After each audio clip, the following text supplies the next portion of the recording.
গোপালগঞ্জে সেনাবাহিনীর একটি গাড়ি ভাঙচুর করে আগুন দিয়েছেন স্থানীয় আওয়ামী লীগ নেতাকর্মীরা। এ ঘটনায় সাংবাদিক, 4 সেনা সদস্য সহ অত্যন্ত 15 জন আহত হয়েছেন। এছাড়া 2 জন গুলিবিদ্ধর খবরও পাওয়া গেছে। বিকেলে গোপালগঞ্জ সদর উপজেলার গোপীনাথপুর বাসস্ট্যান্ডে ঘটনা ঘটে।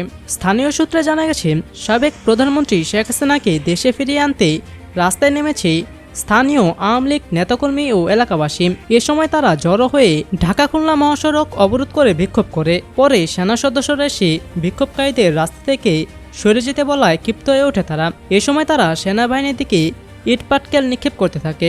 এক পর্যায়ে সেনাবাহিনীর সদস্যরা জনতাকে ছত্রভঙ্গ করতে লাঠিচার্জ ও ফাঁকা গুলি করলে বিক্ষোভকারীরা ক্ষিপ্ত হয়ে সেনাবাহিনীর গাড়ি ভাঙচুর করে আগুন ধরিয়ে পুড়িয়ে দেয়। নাম প্রকাশ না করার সত্ত্বে স্থানীয় একজন বলেন, শেখ হাসিনাকে দেশে ফিরিয়ে আনা সহ বিভিন্ন দাবি নিয়ে আমরা শান্তিপূর্ণ আন্দোলন করছিলাম। এ সময় সেনাবাহিনীর 2টি গাড়ি থেকে সেনা সদস্যরা নেমেই আমাদের সড়ক ছাড়তে বলেন। এ সময় উত্তেজিত জনতার সঙ্গে কথা কাটাকাটি হয়। এক পর্যায়ে জনতা ইটপাটকেল নিক্ষেপ করলে সেনা সদস্যরা লাঠিচার্জ করেন। এ সময় পরিস্থিতি নিয়ন্ত্রণে সেনা সদস্যরা গুলি করলে এক শিশুসহ 2 জন গুলিবিদ্ধ হন। তাদের প্রথমে কাশিয়ানী উপজেলা হাসপাতালে এবং পরে গোপালগঞ্জ 250 শয্যাবিশিষ্ট জেনারেল হাসপাতালে ভর্তি করানো হয়েছে। গোপালগঞ্জ ক্যাম্পের লেফটেন্যান্ট কর্নেল মাকসুদুর রহমান ঘটনার সত্যতা নিশ্চিত করে বলেছেন, 3-4 হাজার জনতা সদর উপজেলার গোপীনাথপুর এলাকায় জড়ো হয়ে রাস্তা অবরোধ করে। সেনা সদস্যরা গিয়ে তাদের রাস্তা থেকে সরে যেতে বললেই তারা উত্তেজিত হয়ে